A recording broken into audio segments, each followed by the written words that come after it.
Utah Territory, autumn 1873. The Territory of Utah, October 1873. A band of drovers pushed their livestock northward to the Crimson Gorges before the winter snows sealed the passes. The wilderness lay unnaturally silent, absent of birdsong, devoid of wind, merely dust and the steady rhythm of hooves. Then darkness brought voices, calling their names from the void. Voices achingly familiar, yet impossible. By the time comprehension dawned upon what stalked them, it had already mastered the art of mimicking humanity. Before we proceed further, kindly subscribe to the channel and leave your appreciation with a like. Your support matters tremendously. Thank you. We drove our herd to a fractured wilderness between Cedar Mesa and the Green River during the waning days of October 1873. The heavens stretched cloudless above, whilst the air carried that peculiar sharp chill that arrives after the autumn harvest. Dust rose from beneath the cattle's hooves, coating our tongues and grinding between our teeth. We had 91 head, gaunt longhorns purchased from a San Juan ranching operation and a contractual obligation at the railway terminus before the season's first killing frost. William served as trail boss, a man of sparse words and considerable height who never squandered breath on unnecessary speech. Old Benjamin scouted ahead with a spyglass and rode a methodical mule that never once stumbled despite the treacherous terrain.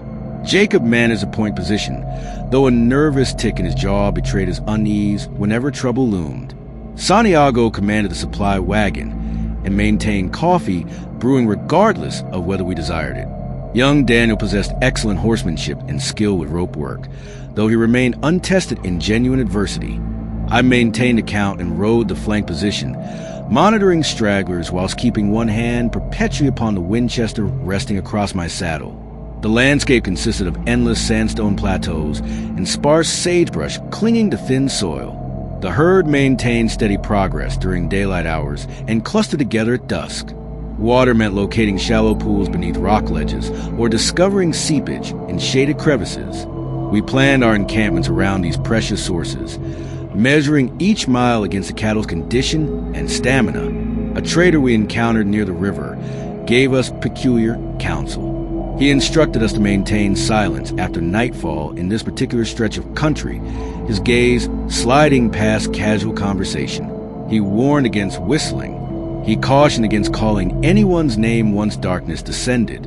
He insisted we clear Comb Ridge before the third evening. William thanked him courteously, and we continued onwards. By our second day, I noticed the silence. No distant bird calls reached our ears. No frogs chirped near the meager water we discovered. Mule deer maintained considerable distance and turned away rather than freezing to observe us with curiosity. A coyote crossed a dry wash ahead of our position and halted, and I witnessed his head rotate, continuing to turn past any natural angle. It disappeared behind a boulder and never emerged. Old Benjamin observed that spot for a full minute before touching his hat brim against the sun's glare. "We maintain our pace," he declared, urging his mule forward. We established camp beneath an overhang facing eastward. Santiago boiled beans and sliced salt pork for our evening meal. The coffee possessed a harsh edge that lingered upon the breath. William assigned the watch rotations. Daniel and myself first, then Jacob, then old Benjamin, until dawn broke. No singing permitted, no conversation after complete darkness fell. No fire larger than required for the cooking pot. The cattle shuffled before settling. Hoof scuffs, low breathing. The ridge above our position appeared clean and honest in the dying light, yet I found myself checking it repeatedly without conscious intention. Near midnight, a sound emerged from the wash.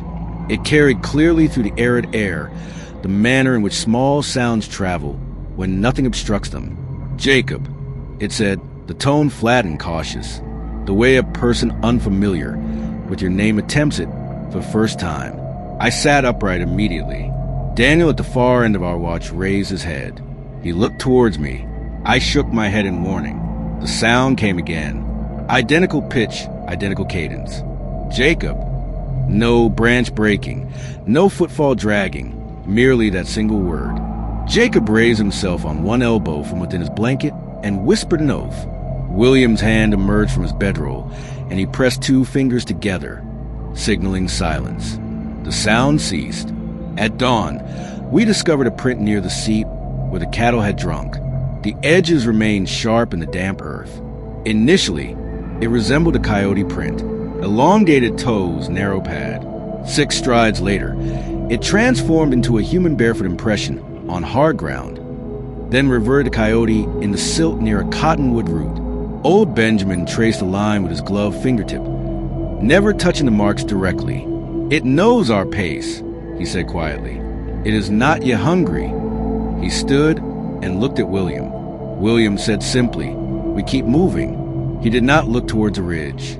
By late morning, we lost a calf. I counted and recounted, coming up 1 short. I took Daniel, and we tracked backwards. We found the young animal downstream from the seat beneath a rock shelf with brush dragged over it. The hide had been cut with a clean implement from throat to belly and rolled back with precision. No blood stained the ground. The bones lay there, bleached white despite the recent death. The organs had been removed. The head was turned sideways, and the tongue had been taken. Flies should have covered the place by noon, yet there were none.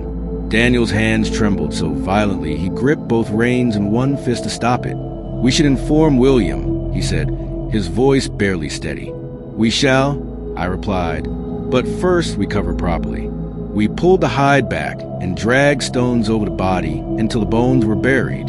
The brush we replaced on top carried a smell that penetrated the skin.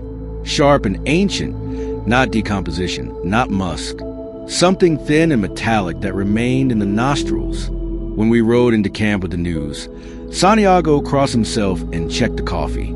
Jacob spat into the dust and missed his mark. "Coyote," he said, "or men with knives." Old Benjamin shook his head once. "A man leaves boot marks when he works that long," he said. "Boots don't vanish in hard ground." William cut off the discussion. "We do not spread disinformation," he said firmly. "We do not speak the name of it. We alter our route and increase speed." He directed us east of our planned path, down a shallow draw that would lead us toward Butler Wash and away from the exposed flats. That night, the wind rose and then shut down again, quick, as if a door had opened and closed. I took second watch alone, so Daniel could sleep. I walked the line between the herd and the camp, watching the ridge. The stars were cold points, steady and unblinking. My breath showed for a moment and then dissipated. I heard small stones clicking together above the camp. I turned and saw a shape beside a juniper. It stood low initially and then unfolded into a taller stance. The limbs moved too smoothly with no start and stop. The head turned towards me and did not tilt. The eyes reflected the faint starlight and did not blink. I lifted the rifle and set the front sight on the center of the chest and did not fire. It remained motionless for a count of 10 and then lower behind the rock and did not appear again. I walked to the spot at daylight and found no tracks on the rock and a single bare footprint in dust that showed a missing toe. In the morning, the herd had drifted a dozen yards, though our ropes held firm. The knots had not slipped. The stakes were still set. The rope itself had coil marks at intervals, as if a hand had picked it up, weighed it, set it down, and then repeated that action across a length. Strand fibers had dark hair caught in them. Coarse, not from a steer, not from a horse. Santiago would not touch it.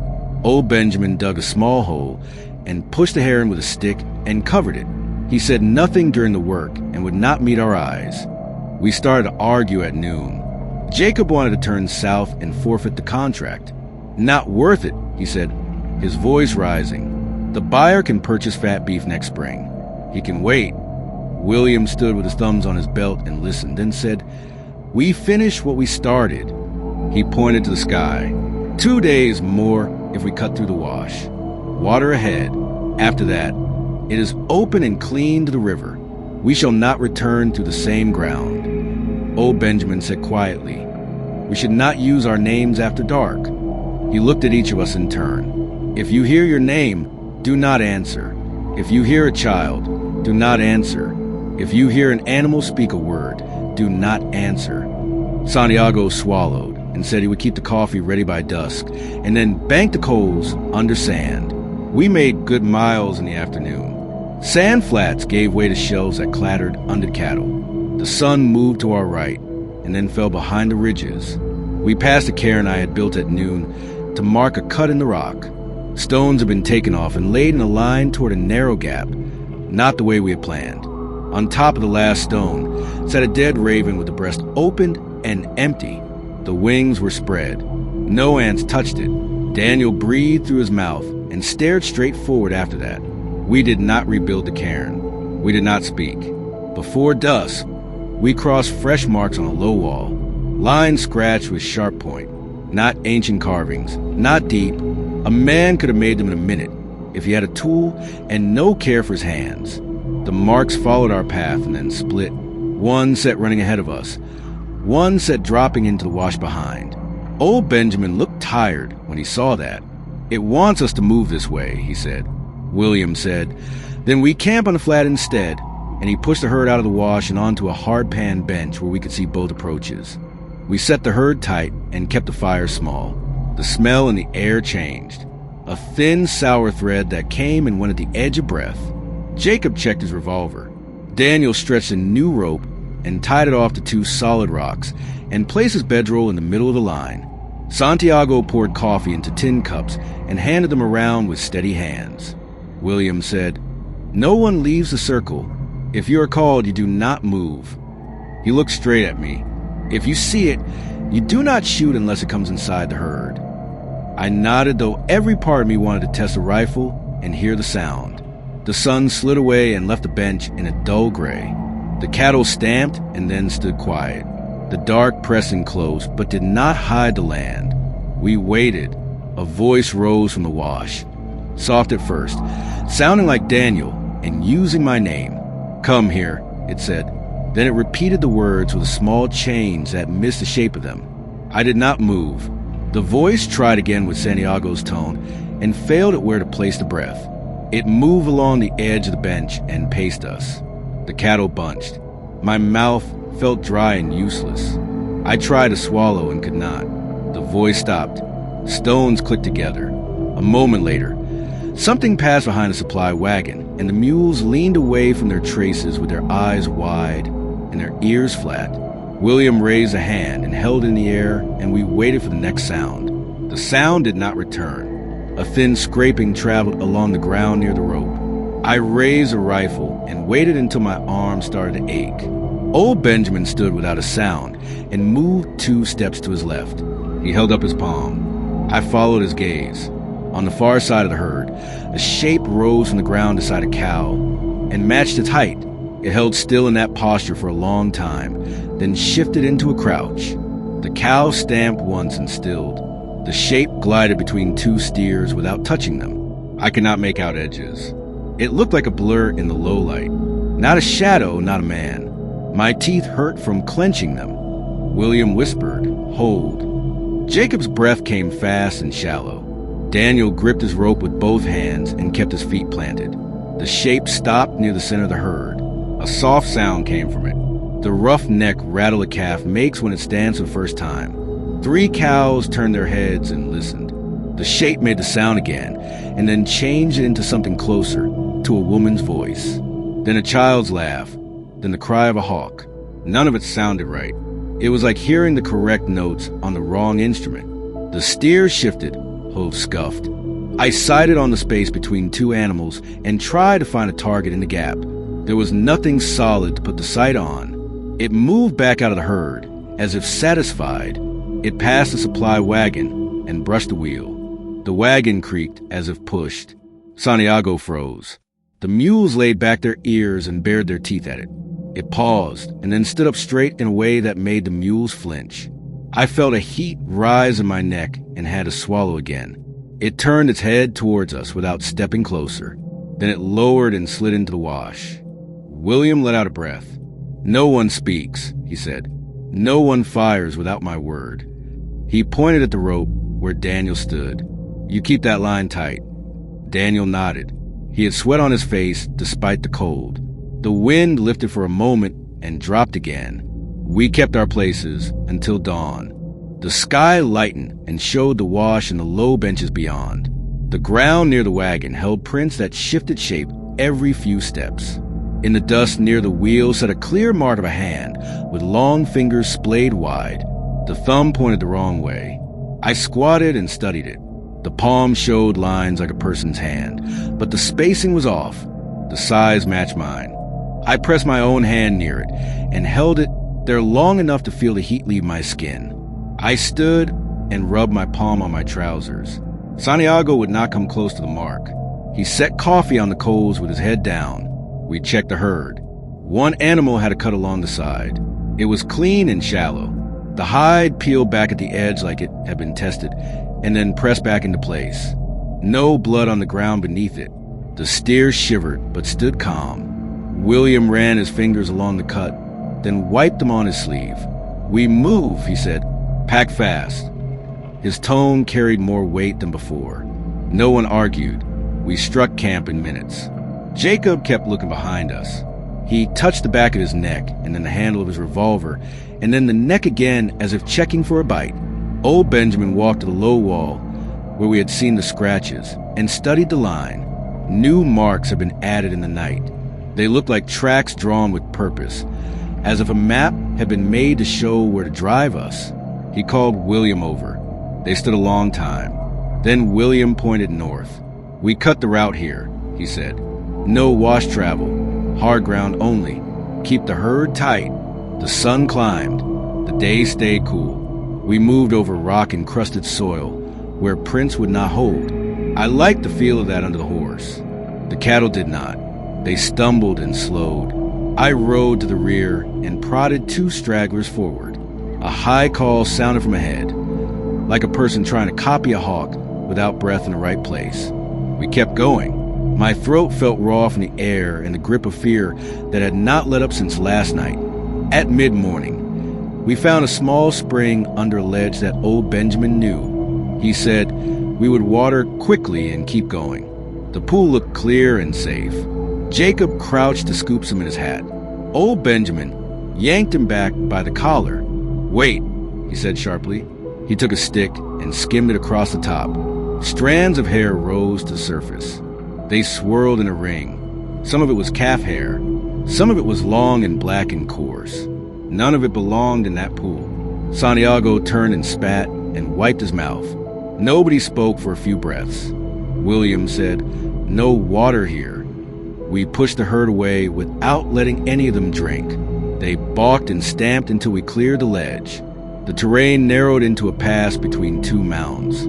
The stone on both sides held ancient pits and pockets. I did not like going through a throat like that, but the detour around would have taken half a day and more water than we had. William signaled to push through at a trot. The cattle squeezed and surged, dust rising and drifting back onto our faces. I covered my mouth with a bandana. A sound started inside the stone to my left. It was not a voice. It was a scraping rhythm like bone on bone. It followed us along the pass and kept time with the herd. It made the hair on my arms rise. Daniel's horse shied and hit the flank rope. He hauled it back under control with both hands. When we cleared the throat, the sound stopped. We rested on the far side. I took a short walk to calm my legs. I found a place where the ground had been brushed with a bundle of sticks. Marks of that brushing led from the pass to a flat shelf and ended there. On the shelf sat 3 piles of small stones. Each pile had a twist of rawhide on top tied in a simple knot. Each rawhide piece held a fresh drop of blood in the center. The blood had not spread. It sat thick like jelly. I felt cold in my chest. I called William and old Benjamin. They studied the piles. William said, "Leave them." Old Benjamin said quietly, "It counts us." Jacob said, "It's wasting time trying to frighten us." But his voice wavered. We moved again. The cattle lagged. The silence thickened. Even the dust seemed to fall without a sound. In the mid-afternoon, we reached a broad, open flat. Far across it stood a single cottonwood with a split trunk. William said we would camp near that tree and set out at first light. No one wanted to be here after dark, but the herd needed a stand, and we needed a plan. While Santiago built a small fire, I checked our packs. One of my bedroll straps was untied.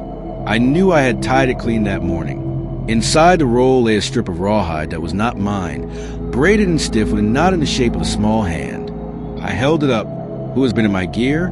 I asked. Nobody answered. I threw the strip into the coals. The fire flared and then settled. A smell rose that made my stomach twist. Not meat, not hair. Something thin and sharp like burning horn. Santiago covered his nose and stepped away. Daniel came over with eyes rimmed red. "I heard my mother's voice at the pass," he said. "It said my name the way she used to when I was late to supper. It used a word only she used." He looked at me searching. I shook my head. "You did right not to answer." He nodded and stared at the fire. "I do not think it is after the cattle," he said. "It wants us." I did not argue because I felt the same. After we ate, William gathered us. "We do not split," he said firmly. "If someone wanders, we tie him off. We keep account every hour. We do not call out. We do not speak names after sunfall. If it comes close, I shoot first. You follow only at my word." He turned to Jacob. "You take first watch with me." Jacob lifted his chin and said, "Fine." Night fell fast and clean. The cottonwood stood like a black fork against the stars. We banked the fire and left only a small glow for coffee. The herd settled quicker than I expected. That did not comfort me. I lay on my bedroll with my boots on and the rifle across my chest. The ground held a faint tremble, like the echo of hooves too far away to hear. I kept still and felt it pass through me and fade. A voice came from behind the cottonwood. It was my own voice. It said water in my tone and cadence. I stared at the tree and saw nothing. The voice said, "Thirst," in the same way I would. Then it said my name in a perfect match. Jacob started to stand. William grabbed his sleeve and pulled him down. The voice shifted into William's tone and asked for a light. Then it tried old Benjamin's slow, careful speech and told us to move the herd now. The cattle stirred but did not bolt. My mouth filled with a bitter taste. I breathed through it and held my place. Something crawled down the split trunk, slow and deliberate, keeping to the shadow. It hung there by hands and feet and turned its head towards us. The missing toe showed when it shifted weight. The arms were too long. The chest was too narrow. It climbed down to the ground and walked to the edge of the firelight without stepping in. We all saw it. No one spoke. It crouched and studied us with its head perfectly still. Then it rose and walked around the camp in a slow circle, never breaking the same distance, never changing pace. On each pass, it looked at a different one of us and held the gaze for a count of 5. When it looked at me, I felt a pressure in my ears and a heat behind my eyes. I bit my lip hard enough to taste blood. On the 4th circle, it stopped behind Daniel and leaned closer, not touching him. He did not move. His hands were clenched at his sides. It breathed in and out once, shallow and fast, and then said his mother's name in a flat tone. He shuddered, but stayed. It waited as if expecting an answer. When none came, it let out a sound that held no shape, and then walked to cottonwood and climbed back into the dark. The ground tremble returned stronger now, and with it came a low clicking from many points around the flat. The sound moved in and out, as if a group shifted in place just beyond the light. I counted 6 distinct clicks, then 8, then lost count. Old Benjamin's face looked drawn. He whispered, "It is not alone." William raised his rifle and aimed into the dark and kept it there.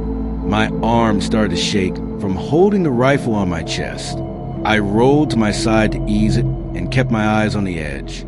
The clicking stopped. A single sharp crack sounded near the cottonwood, like a knuckle popping. Then a voice said, clear as day, "Jacob." It matched William's tone. Jacob twitched. The voice said, "Come help with the rope," and placed the stress in the words exactly as William would. Jacob jerked his arm free of William's grip and took a step. William lunged and tackled him around the waist. They hit the ground hard. The voice laughed. Not human, not animal, just short bursts that held no breath. My heart hammered. I raised a rifle and waited for it to cross the line. It did not, It stayed in the dark and kept repeating Jacob's name with small changes, testing vowel by vowel as if training itself. Jacob fought William and cursed. "Let go," he said. "He needs me." William held on and said nothing. Old Benjamin moved to Jacob's head and pressed his palm over Jacob's mouth. "Breathe through your nose," he whispered. "Think of the herd at dawn. Think of the count." Jacob stopped fighting inch by inch. His breath slowed. The voice went quiet. The night pressed in again. We waited for the next move, and I knew it was making a plan the same as we were. The night stretched long after that. None of us slept. The fires sank to embers, and the cold crept up from the ground. Every few minutes, one of the cattle snorted or shifted, but they didn't bolt again. That was worse. They stood too still, like they were listening. The cottonwood swayed without wind. The stars above it looked sharp enough to cut. When dawn came, it did so slowly, gray first, then pale yellow that felt weak on the skin. Jacob sat apart from us with his head in his hands. His lips were dry, cracked white. William crouched by him. "You keep your eyes open today," he said. "It talked through your ears last night. Don't let it talk through your head next." Jacob nodded but didn't answer. We counted the herd, still 91. But the one with the cut side lay on its belly and didn't get up. When we turned it over, its eyes were gone. The skin had been peeled around them as if by a knife, and the sockets were black, clean, and dry. No flies, no blood. I could see right through the hole at the back of one and out the other side to the sky. Santiago muttered a prayer. William ordered the carcass dragged away. "Burn it," he said. "We leave no scent of death for it to follow." Whilst we burned the steer, Daniel wandered to the cottonwood. He stared at the bark where the thing had climbed. "There's something carved here," he said. We joined him. The trunk had scratches deep enough to catch a finger. 5 tall lines, one short, grouped together, and another set beside them. It looked like a count. 9 marks in all. I checked our group. 6 men, 2 mules, 1 wagon. 9. Old Benjamin's jaw tightened. "It's keeping score," he said. "It knows what belongs to us." William turned to the herd. "Then we leave the count behind. We move fast and don't stop till the river." We drove the herd out of the flat and into open rock.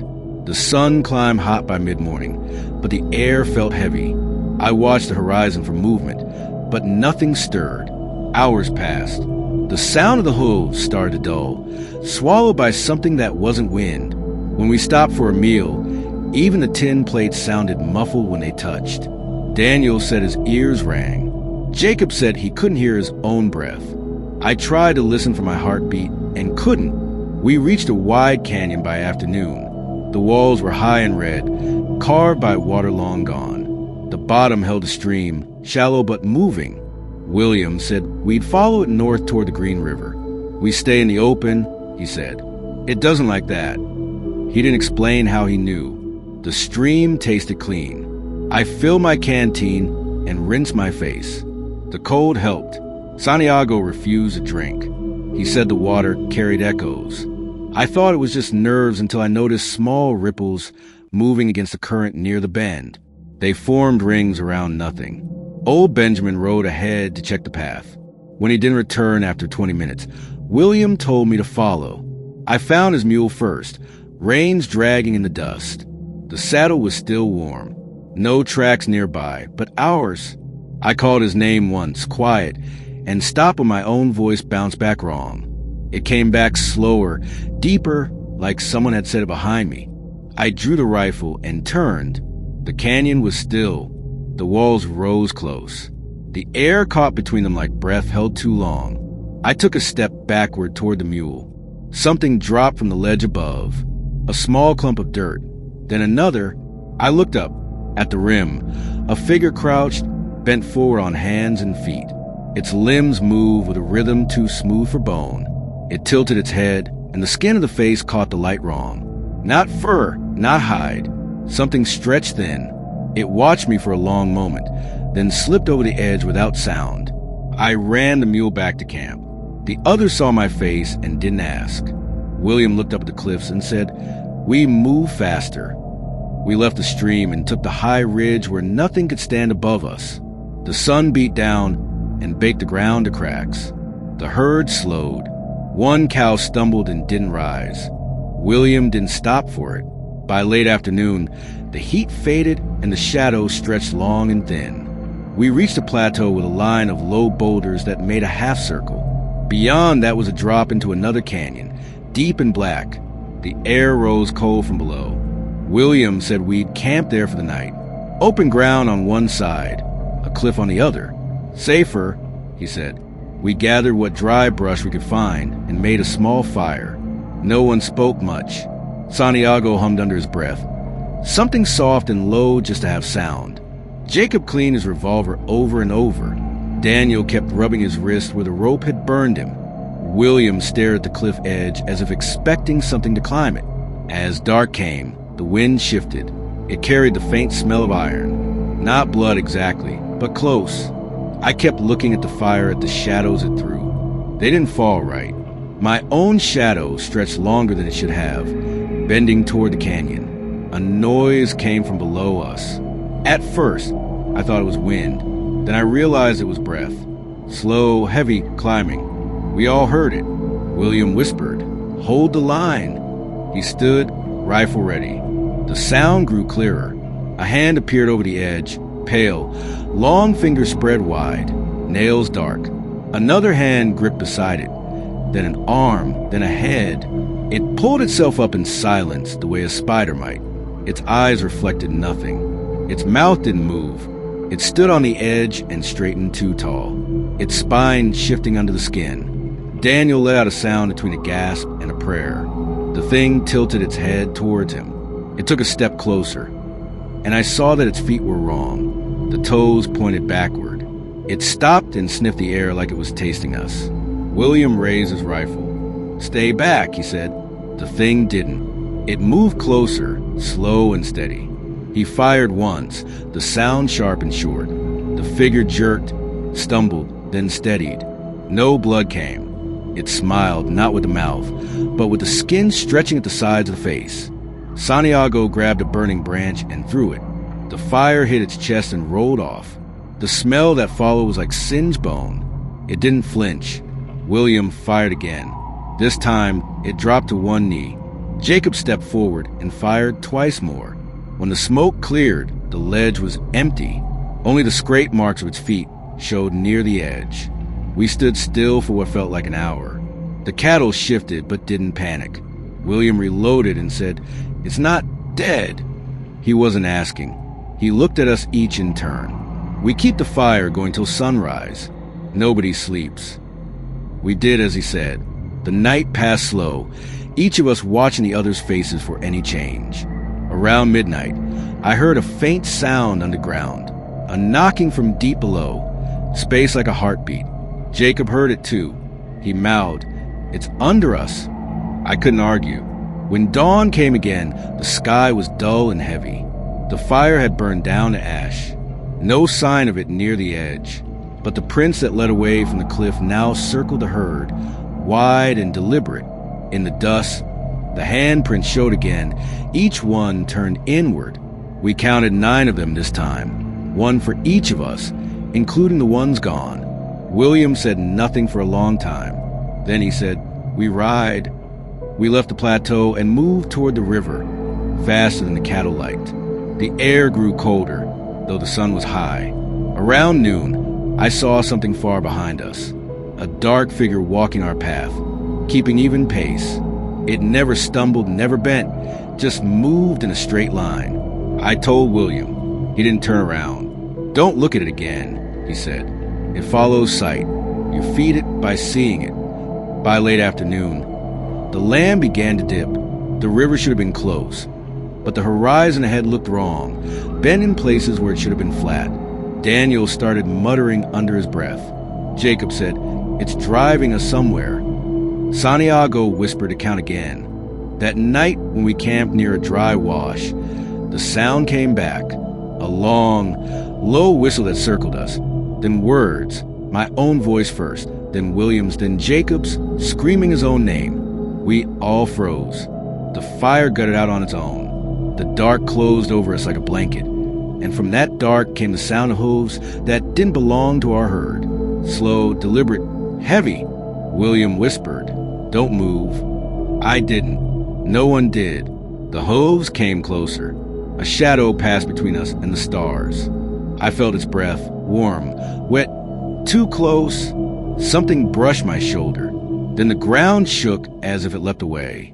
We sat in silence until morning. When the light came, Jacob was gone. His bedroll lay open, but no prints led away. Just one long hand mark in the dust beside where he'd been. William stared at it for a long time, then said, "We finished the drive, no matter what." We saddled up. None of us spoke. The cattle moved quiet. The sun rose cold, and I could feel the count behind us growing shorter. By the third day after Jacob vanished, we were down to 5 men. No one said his name again. It was as if we had agreed, without words, that to speak it was to invite the thing closer. The herd followed the trail, without protest. They didn't wander anymore, didn't bunch or balk at shadows. They just moved, heads low, eyes dull. It made the land feel hollow. William rode ahead most of the time. He checked the compass often. Though the direction was clear, he looked thinner, harder. His words had turned short. Every order, number, or gesture. Santiago talked less. He'd stopped humming. He whispered sometimes when he thought no one could hear, saying prayers in a steady loop that never quite matched any I knew. The country changed again. The redstone gave way to gray shale, broken and sharp. The hooves of the cattle clicked over it like glass. By afternoon, we reached a long, dry basin. At the far end, a black hill rose out of flat. The top looked carved by hand, smooth and unnatural against the horizon. Old Benjamin said, "That's the mesa they warn about in Bluff, the one the herders won't pass at night." William shaded his eyes. "We're not stopping," he said. "The river lies beyond it." We skirted the hill on the western edge, keeping to the light. The smell returned, thin, sour, and ancient. It came in gusts, then faded. I thought it might be the carcasses of old cattle until I saw no bones anywhere. Nothing dead lived here long. As the sun sank, we looked for a place to camp. The basin held no trees, no shelter, only rock and small weeds that broke under the hand. Santiago wanted to keep riding through the dark, but the cattle had slowed too much. William chose a flat ridge near the hill. "We make a small fire," he said. "Enough to see, not enough to call it. We built it low and wide with what brush we had. The flames barely reached my knees. The heat felt thin. Old Benjamin checked the perimeter and came back pale. "There's writing on the rock," he said. "New, not wind-made." We followed him. On the slope beside the fire, lines had been carved into the surface. At first, I thought it was Navajo or Ute, but it wasn't words. It was shapes. Stick bodies, long arms, hollow heads. 9 of them again, drawn in a circle. Santiago stepped back and crossed himself. William stared at it, without blinking. "It wants to show us something," he said. "Don't let it." He kicked dust over the carvings until they blurred. The sound that came from the rock as he did made the hair stand up on my arms. A dry, high-pitched like a cry that couldn't get out. Night came early.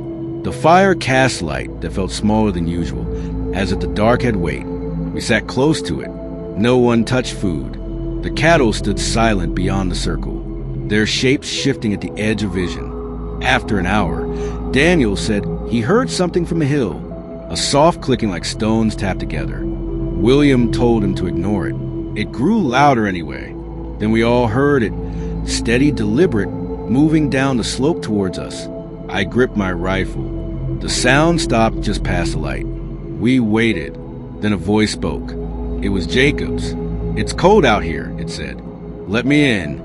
Daniel started to rise. William grabbed his arm. "Don't move," he whispered. The voice came again, this time weaker, pleading. "Please, I'm hurt." The shape stepped into the firelight. It had Jacob's clothes, torn at the shoulder. His face was pale and wrong. The eyes were black holes, deep and wet. The mouth moved too slow for the words that came out. "You left me," it said. The sound was flat, like it came from a hollow space. Santiago screamed and threw a burning stick. It hit the thing's chest and passed through as if through smoke. The figure staggered and flickered. There was no other word for it, fading and returning in small jerks. The voice changed to William's, then mine, then all of ours at once. It said, "Count again." William fired. The shot hit center. The thing fell back and broke apart into a heap that looked like black sand. The firelight touched it, and it began to spread outward across the ground like spilled ink. The dark at the edges of the camp thickened and pulsed. I saw movement inside it. Many shapes now, crawling low. "Mount up," William shouted. "Drive them." We kicked dirt on the fire and turned the herd. The cattle bolted without hesitation, running as if they knew the way. We followed to flat, the hooves pounding like thunder in a closed room.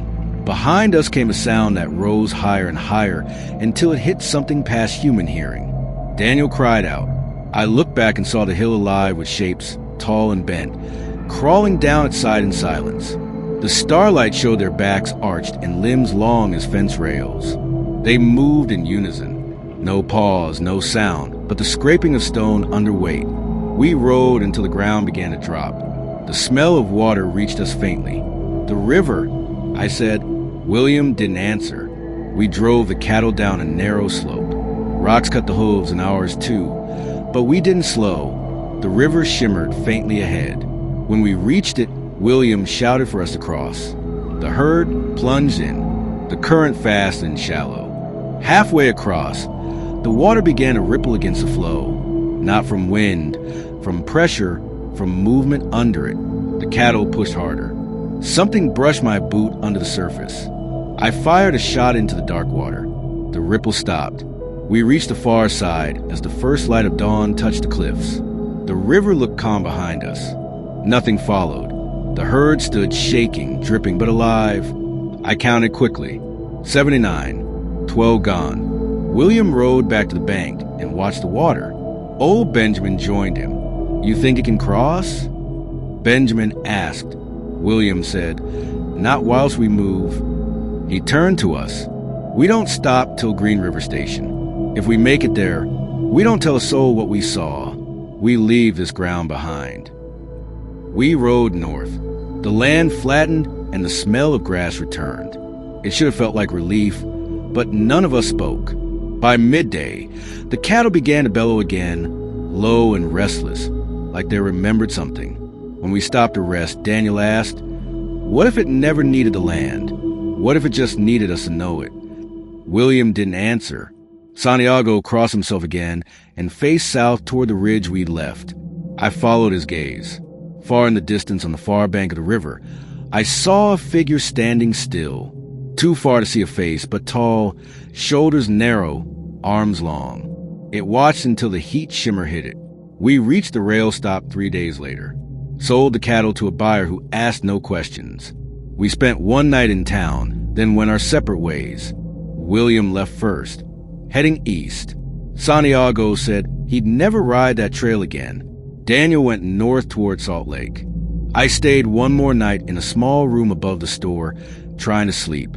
When I woke before dawn, I heard someone outside my door whisper my name. Not loud, not urgent, just patient. I held still, heart beating slow, waiting for it to pass. It did. I never opened the door. That was 50 years ago. I haven't set foot in Utah since. But sometimes on still nights when the wind drops and the world goes quiet, I swear I can hear the clicking again. And I know the count isn't finished. I've told this story only once before, to a young drover who asked why the old-timers avoided certain trails through the Red Country. He laughed at first, said I was spinning yarns to frighten him. But when I showed him the scar on my palm, the one that never quite healed right after I pressed it into the dust beside that handprint near the cottonwood, his laughter died. He asked me what I thought it was. A demon, a spirit, something the natives knew about that we didn't understand. I told him the truth. I don't know what it was, but I know what it did. It learned us, studied us like a man studies cattle before the slaughter. It knew our names, our voices, our fears. It counted us like we counted the herd. And the worst part? I don't think we were the first. Those cairns we found, rearranged and marked. Those carvings, counting 9. The traders' warning. The herders who wouldn't pass the mesa at night. How many others had it followed? How many had it learned? Sometimes I wonder if it's still out there, walking that same stretch of country between Cedar Mesa and the Green River, waiting for the next group of drovers to push their herd through an autumn, waiting to count them, waiting to learn their names. Old Benjamin once said something to me the night before we split up at the station. We were standing outside in the dark. Neither of us wanted to sleep indoors where we couldn't see what was coming. He said, "You know what troubles me most? It wasn't trying to kill us. Not really. It was playing, testing, like a child pulling wings off flies to see what happens." I asked him what he meant. "It could have taken us all at once," he said. "First night, second night, any night. But it didn't. It wanted us afraid first. It wanted us to understand what it could do. It wanted us to know we were being hunted." He was right, of course. Every mark it left, every voice it mimicked, every time it circled our camp without attacking, it was showing us, teaching us fear. I think about Jacob sometimes, about how it called him in William's voice, perfect in every way, about how close he came to walking into that darkness, about how, in the end, it took him anyway. Did it kill him quick, or did it keep him alive for a while? Did it learn more from him before the end? I'll never know. None of us will. But I do know this. Whatever that thing was, it understood us better than we understood it. And that's what keeps me awake on quiet nights. Not the fear that it might come for me, but the knowledge that somewhere out in that red country, it's still learning, still counting, still waiting. If you ever find yourself driving cattle through that stretch of Utah territory, though it's a state now, I'm told, heed this advice. Don't camp near split cottonwoods. Don't answer when you hear your name after dark. Don't investigate voices that sound too perfect, too familiar. Don't trust water that carries hair. And for God's sake, don't let it count you. Because once it knows your number, once it's marked you in its mind, distance won't save you. Time won't save you. That door I didn't open 50 years ago, I still hear the whisper sometimes. Patient, waiting, as if it knows I'm still in the count, as if it knows the count isn't finished. I'm an old man now. My hands shake, my eyes fail, my back aches. Death doesn't frighten me the way it once did. But on still nights when the wind drops and the world goes quiet, I listen, and I hear the clicking. And I know that when my time comes, it won't be age or illness that takes me. It'll be something tall and wrong, with arms too long and feet that point backward, climbing through my window in the dark, coming to finish the count. It started 50 years ago in the red canyons of Utah. That's why I'm writing this down now, whilst I still can, so someone knows. So someone understands that there are things in this world that don't follow the rules we think govern it. Things that watch and wait and learn. Things that count. If you've read this far, do me one favor.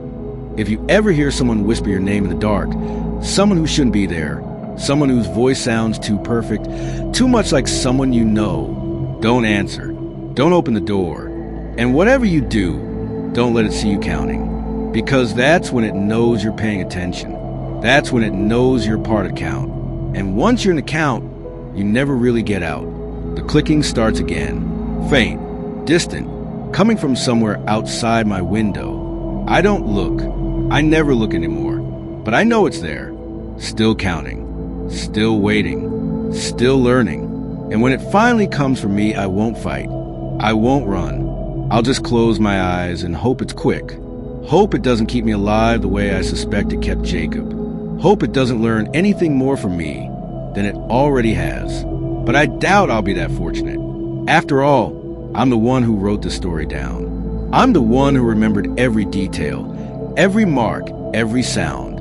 I'm the one who kept counting. And that, I think, is exactly what it wanted. Written testimony of name withheld. Recorded at Green River Station, Utah Territory, 1923. The author was found deceased in his room 3 days after completing this account. The door was locked from the inside. No signs of forced entry. No signs of struggle. The only unusual detail, noted by the local constable, a single handprint on the window glass, with the thumb pointing the wrong way.